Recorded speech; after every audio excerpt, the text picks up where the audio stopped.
A domestic dust-up between two unbeaten fighters willing to put it all on the line on Saturday is testament not only to the two of them, but also to Ben Shalom and his boxer team. We're putting pressure on Ben to deliver the great fight. So Ben, I want to bring you in and say, first of all, thank you for delivering this. Riakporhe, Jumah, and the others on the card we'll talk about shortly. But how important is it to you to get these 50-50 fights for the Sky Sports audience? Yeah, 100%. I think ourselves at Boxer, we love these three fighters because they don't want to go around the division, they want to go through the division, and all of them want to do it. Adam Azim in his third fight is taking on Conor Marsden with 5 knockouts and a great amateur career himself, only lost once, which is remarkable really for a 19-year-old, but such is the expectation of Adam, such is his ambition to become a world champion before the age of 22. This is what he has to do, and for him to do that is testament to his character. And Dan Aziz, in a similar way, gone completely straight through that light heavyweight division, gone the whole way up, southern area, English champion, British champion, and now he's on the big stage on Sky Sports, and he wants another test straight away and takes on, he even said to me himself, Matthew Tinker sort of toyed with him in the amateurs and beat him there, but Dan Aziz wants to put things right, and he wants to take on Matthew straight away. And then he really is into the top of the division. And Richard Riakporhe is here for the very same reason. He's taken on all the big cruiserweights in the country. He's taken care of them, whether it's Chris Billam-Smith, Jack Massey, Sam Hyde. He's gone right through Tommy McCarthy, and here he is now on the brink of world titles with ourselves. And he was faced with a situation: does he want to continue? Does he want to wait for that chance, or does he want to take on possibly the biggest test in the domestic cruiserweight division in Dion Jumah? And of course he was up to the challenge and he wants to get it on, and I think we're going to see an explosive performance from Richard. But fair play to our fighters, fair play to the opponents, because this is 3 cracking fights in a big card, and it's really exciting for us ahead of Saturday. You say our fighters, our opponents. I'm actually going to start with one of your fighters in Adam Azim, because it really is a challenge. It's a step up this to fight the Southern Area champion in Conor Marsden. So Adam, I'm going to come straight to you. We had the stand here a few minutes ago. You're making waves, obviously, in British boxing. Everybody's talking about the two brothers, particularly you, particularly the fact that Shane McGuigan is backing you to the hilt to become this world champion, the best he's ever worked with. There's pressure on those shoulders, and you're deciding to take this step up now. Right time for this, do you think? Yeah, I believe so. I'm ready for the step up. I've been in the amateur game, I've been to European Championships, I've been to numerous tournaments around the world, and I believe that I belong on the big stage, and this is my time to shine, and I believe I'm ready for the step up. Often young prospects get many fights against different journeymen, different types of spoilers, different sort of fighters to learn their trade on. You're doing it a different way. You're going in against a guy who's won pretty much everything, was a good amateur himself, so there's no fear for you. You're a young man and you want to get going quickly. Yeah, that's right. Hats off to Conor Marsden. He's a Southern Area champion, I respect him a lot, but I believe I'm ready for the step up. And do you know what, I like to have people come at me and have a fight, because I believe I am better when someone comes at me instead of retreating and going into the tight defence. You've already given us some good knockout action, you've given us some pretty impressive skipping, you've given us some backflips. What are you going to give us Saturday night? Just another explosive win, an explosive knockout, and that's what I want to give. It's going to be a tremendous fight, and it's my first 8-rounder, and I just can't wait for Saturday night. Conor, I'm coming to you second, the more experienced professional. You've won 5 out of 6, 27 years of age, Southern Area champion, and a good amateur as well. Is he making a big mistake? And it was Ben Shalom making a big mistake here. Firstly, I just want to thank Boxer and Sky for the opportunity for me to box on this card. To answer your question, yes. This is, as you guys keep mentioning, it's a big step up for him, and I believe this is a step up too soon. I've boxed and I stepped up early, and I took a loss, and I feel like it's going to happen Saturday night for him. You're a good amateur. You've had a solid start to your pro career. everyone's talking about Adam Azim and where he can go. First of all, Conor, what are your ambitions and where you belong in the sport? I mean, I want to go right to the top. No boxer wants to start boxing and just settle for bare minimum. I want to be a British champion. I want to be a world champion. But yeah, like what you said, everyone keeps talking about how good he is and whatnot. But I feel like if I had the exposure that he had, then you guys would be talking about me the exact same way. See, that can be difficult, can't it? Fighters come up in different routes. Does it give you more of a hunger to prove people wrong? And especially, you know, with Adam having this big build-up and looking the flashy knockout artist that he may be, and everyone talking about him, does that get to you, or do you just think, you know what, I'm going to concentrate on myself and just make sure I keep winning? Yeah, that's it. Obviously, I'm not necessarily worried about what he does. I've got to focus on myself. But I've come up the hard way on the small shows. I've had hard fights already. Adam's had three fights, obviously, with respected journeyman, but I'm coming to win. This isn't for me to turn up and lose. I'm coming with every bit of ambition in this fight and Saturday night. How good do you think he is? As good as everyone's saying? Obviously, he's done a lot at junior level, but he's untested at senior level. So. Wait and find out on Saturday. Exciting about this, isn't it? I mean, this is a real fight. Yeah. You don't see it there's a lot of fighters that I've been watching over the past 2 years, and they talk a good game and they talk as though, you know, they're going to be world champion, but it takes them 15, 20, 25 fights before they even fight anyone. And I think, yeah, for Adam to jump in and even Conor to take on this fight, I think credit to both guys. It's an amazing fight on the main event to start us off, and yeah, I think Adam will do the business and show why he is the next superstar in British boxing. I really do believe in Adam Azim and where he's going to go, but I think this will be a big test. Conor Marsden, as you said, not just a good professional, but with a great amateur record, and really looking forward to it. Yeah, really, really good that both fighters are taking this opportunity right here, right now, Saturday night.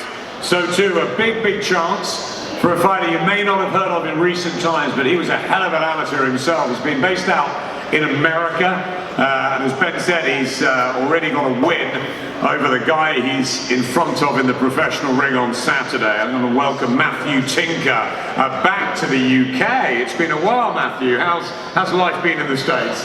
Yes, good, yes. Doing good. And you come back here against your old opponent.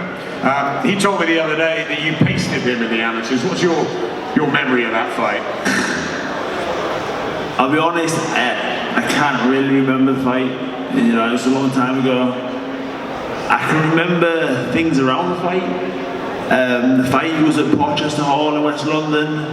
At the time, I was working on a building site in West London, and I was at work in the day. I left work a bit early for the weigh-in, and half the building site came to the fight. I remember they went to the pub after work, and then straight to the fight. And I remember I was there at Porchester Hall warming up with Mickey Delaney. I remember looking down and thinking, I hope they get me on soon, because it's getting a bit leery down there, you know. But the fight itself, I can't, it's a long time ago. I can't really remember the fight too much. Yeah, for me, I wouldn't pay much attention to that fight, you know. It's a long time ago. He's a different fighter, and I'm definitely a different fighter. Yeah, I feel like people might think I've been brought in here, short notice as a bit of a soft touch, and that's not the case. I fancy the job, Yeah, what do you bring to the table? How confident are you of inflicting the first professional defeat on Dan? Yeah, look, I'm quietly confident. What are we going to see from you in the ring Saturday? Yeah, look, you're going to see nice boxing. Look, you're going to see nice boxing,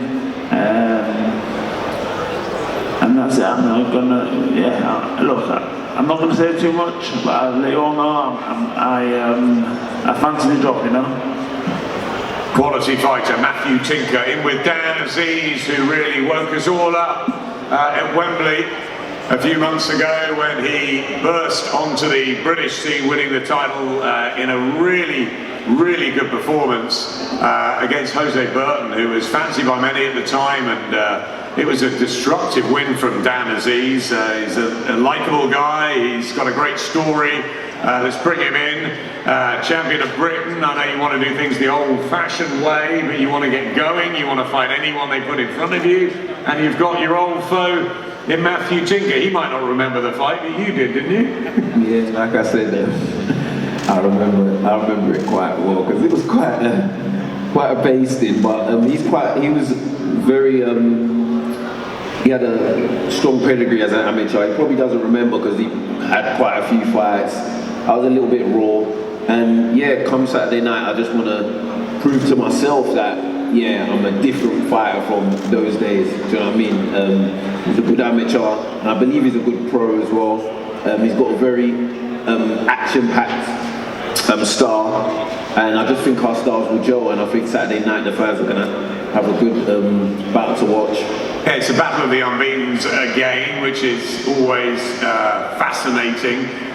Do you believe that you've developed in the last sort of 2 or 3 years, particularly you now feel like you're sort of hardened pro, you're 32, I know there's big ambition for you, but you want to take it step by step? Yeah, for sure. I believe I'm always developing from the start of my career. As you can see, the strides I've made, picking up title after title. So yeah, I'm definitely hardened. I feel like I'm getting better. And Saturday night just poses. On paper, it might look like should be a walkover, but I know it ain't, and I ain't trained like it ain't. So come Saturday night, I'm looking to put on another destructive performance. Because you know what he's all about, and what he's like as an amateur. Exactly. I remember how I felt in the ring against him. I remember what it was like after when he lost. So it's like, yeah, I want to get payback. You know, I want to set the record straight. Do you think it will be as good a performance as last time out that we saw? And if you can put 2 or 3 of those back to back, people are really going to start talking about you going the whole way. Yeah, hopefully. That's the plan. Go in there. The most important thing is to get the win. But yeah, I do like to entertain as well, and I think that's what we're going to get on Saturday. Ben, you were really impressed with Dan last time out. You've signed him up. It's a fantastic division, isn't it? At light heavy, both domestically and worldwide. What are the plans for Dan should he get through? Yeah, I think the great thing about Dan is he doesn't want to waste time. We're looking already at Shakan Pitters, Lyndon Arthur, Anthony Yard. They're the names he wants to be fighting. They're the names he thinks he can prove himself against. As I say, in his eyes, he's the best heavyweight in the country. He just hasn't had the opportunities. And now he's going to get them. Now he's going to be looked after. I think he deserves it more than anyone. As I say, he's waited his turn and we're ready to go. This is going to be a quick journey. It's going to be an explosive journey. And the next 12 months, I think he's really going to explode onto the light heavyweight scene, which, as you say, is absolutely on fire in this country. Terrific chief support. Dan Aziz against Matthew Tinker. 23 fights between them, no losses. No losses either in the main event. It's a South London, West London rivalry. They've known each other for a long time. We've known about them for a long time. Richard Riakporhe, who has the momentum now, the boxer team, the Sky platform behind him. The man to my left has been quietly going about his business. He's had bad luck over the years. We know his quality. George Groves has told us for many years about his quality from the Dale Youth days. Dion Jumah, great to have you with us from Hammersmith. It's a London fight for you, and it's a fight that I know you've always wanted. Yeah, just grateful to be a part of this, let alone headlining it. This is a big opportunity. There's many fighters on this card, some of who I know, others of who I respect, and we're ready to do the job on Saturday.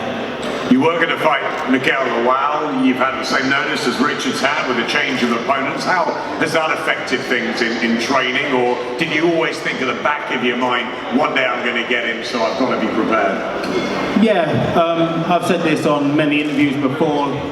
When you're amongst the top of the cruiserweight division, you've always got fighters in mind. Richard was one of the fighters I've had in mind for a number of years. We've pressed for this fight, we've called for it. It wasn't the time then, but the time is now.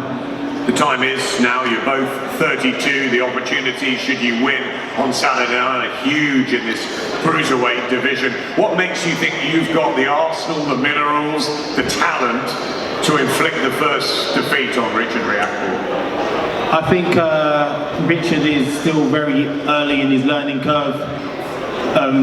He's shown a bit more boxing skills over the last 2-3 fights, but he can't teach. Well, he will have to revert back to his power punching and his offloading heavy shots, going for that knockout early in this fight when he finds out I'm the superior boxer.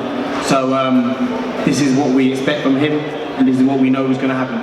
Do you think it's the classic boxer-puncher matchup, or do you think you as the boxer can also provide the power to put a really dramatic performance on? We talked about Dan Aziz, a few months ago, and really sort of stunning us with that win. Do you think this could be a similar thing for you? Oh, I'm the superior boxer for sure, but if he wants to offload in the way he has done in the past, then I've got something for him. Jumah, 14-0 with 7 knockouts. Richard Riakporhe has 9 stoppages in 13 wins. We know about his power. We know about the amazing backstory. You're really getting some headlines now, Richard. Crystal Palace are behind you, the football boys. Do you feel this is your time, your year, and whoever's in front of you on Saturday night just needs to be dealt with as you close in on world title dreams? Absolutely, I think it's my time. We lost a bit of momentum with inactivity, and now we're back on the midnight train and we're moving swiftly. So my next opponent is just another opponent that I need to deal with in good fashion. You did beat the likes of Sam Hyde, Chris Smith, Jack Massey, so do you feel you've dealt with the domestic brigade, or could this be a banana skin? Because Dion's a quality operator who's been hanging around a while, hasn't he? He's been hanging around a lot, but it's when I, looking into Dion, it's a bit interesting because he's been a pro for a very long time. I think he went pro in 2013. He only had 14 fights. Never had any significant wins. It makes you wonder what's going on with him. And he calls himself the Ghost. He has been Ghost. I came on the scene 2016, had about 4 domestic clashes, won them all. It just shows there's different levels. I don't know. I think there's something about him, for sure. There's definitely something about him, but we're going to find out on Saturday. You might find out on Saturday. You will find out. Yeah.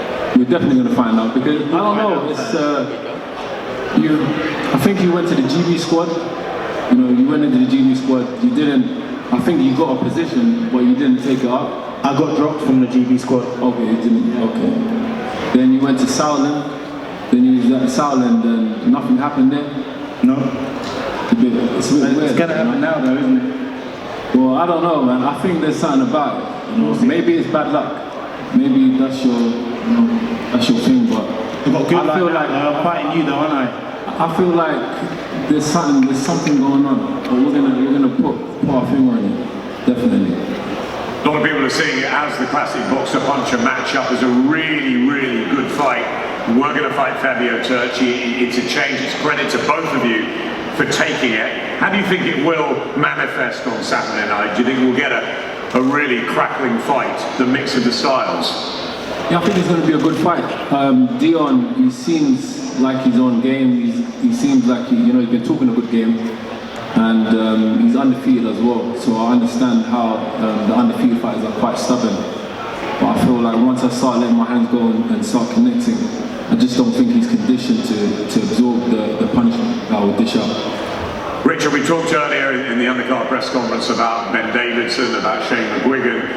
Let's talk a bit about Angel Fernandez, because of course you're with him, AJ's with him, Fraser Clark is with him. What a brigade of talent here, and you must all love that atmosphere and working with each other and getting the experience that the three of you bring. Yeah, it's an honour, being in the camp with AJ, being in there with Kieran Malloy, with Fraser Clark. Everybody's hungry, everybody wants to make something of themselves, everybody wants to just make their mark in the world. AJ with what he's achieved so far, even financially, but still to have the hunger to come into the gym every single day, it just shows character, and that's really important in this game of boxing. You got the Ghost on Saturday night. He believes he's going to win. He's going to upset you. You've got other ideas. It's world title dreams. The midnight train rolls on Saturday night, Richard. Absolutely, absolutely. And final word from you. How excited are you about putting this main event together, and a word from the fighters for taking it? Yeah, it's exciting. I think, to be honest, Richard was the first fighter that I think we signed. He was the first one that believed in the project. We had dreams of him headlining shows. He headlined it last year. We had dreams of him winning world titles, and that will happen.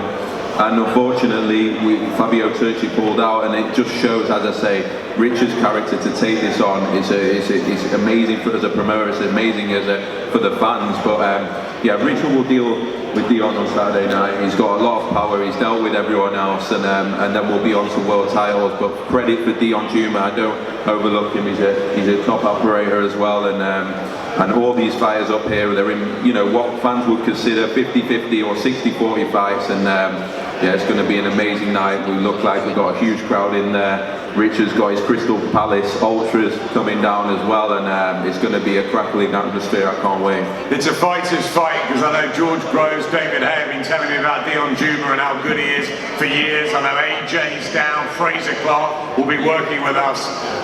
Try and tune in. Sky Sports, Saturday night. It's a fantastic night, top to bottom. Some wonderful talent, the likes of Caroline Dubois, Adam Azim in his biggest test to date against Conor Marson. These two terrific fights here on the top table, and they'll be available for one-on-ones, for head-to-heads, as we get the action back underway. March the 26th, Saturday night, from 7:30 on Arena, main event as well, and the fighters will be available now for you, so enjoy, come and support them.